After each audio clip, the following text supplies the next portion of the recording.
Hello, what's up guys? Welcome back to my vlog. Yung video natin today guys, yung paano magpalit ng gulong sa luggage.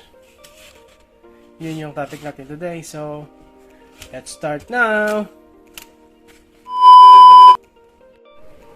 Hello guys, welcome back. So guys, ito yung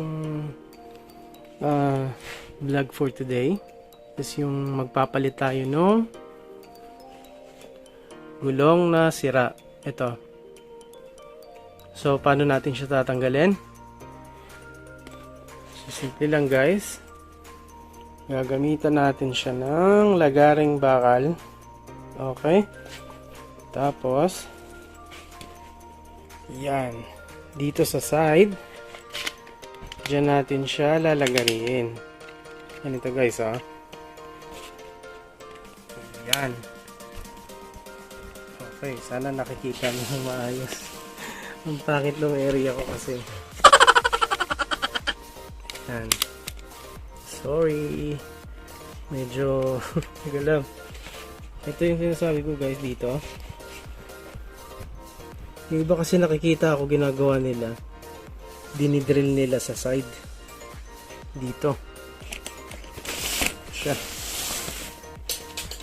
Dinidrill nila dito.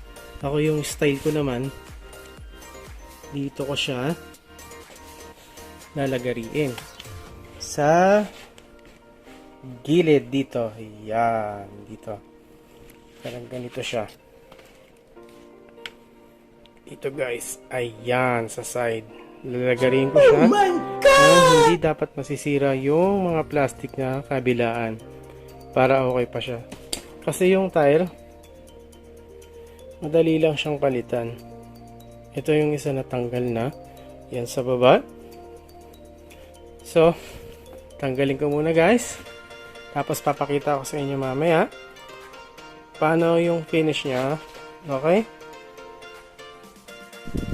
Guys, ito yung last na lang natira ng gulong na sira.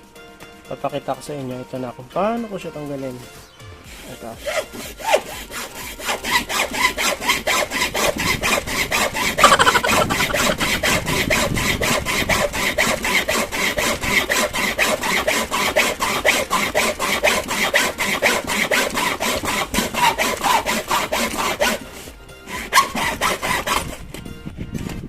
Ang bilis, di ba guys? Tanggal agad. Just tanggalin natin siya dito.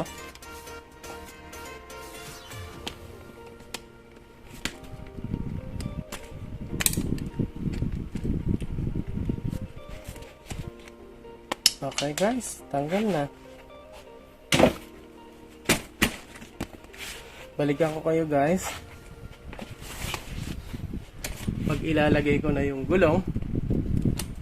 Okay? Hello guys. Umpisa na natin yung yung paglalagay ng gulong sa maleta. So bali ito yung mga kailanganin natin. Ang mga gamit. Ito siya. Meron tayong glue, bolt, nut, tsaka washer. Tapos ito yung tire na i-replace natin dito sa tinanggal nating sira kanina. Then kailangan din natin ng mga ganitong tools. Okay, so let's start.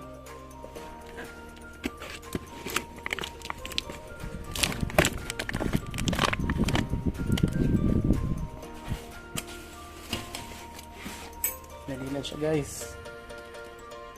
Dito lang siya kadali ikabit. Yan.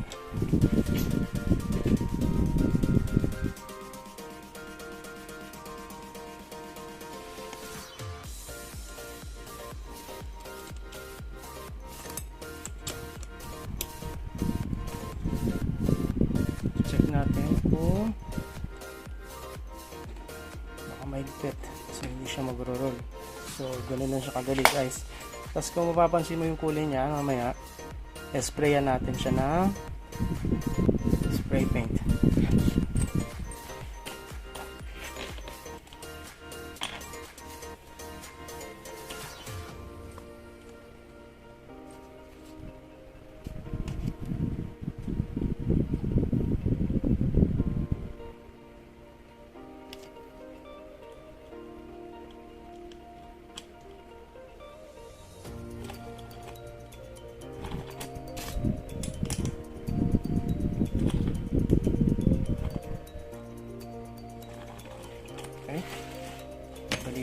di ba? Ito rin natin.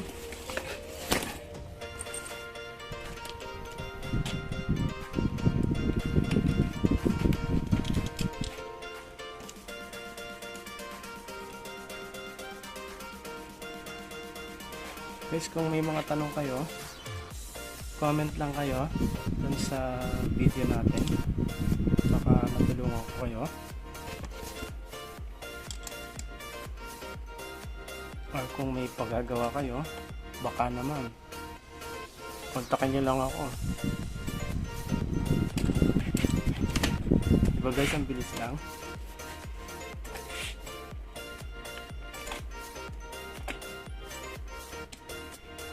Madali ako guys.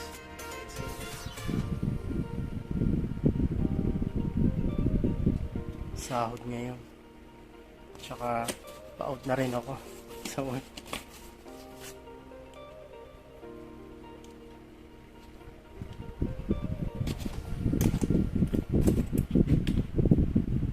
Ito yung gamit niya guys pagka matigas na kagad.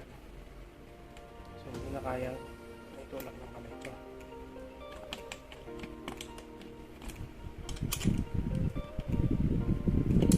Okay.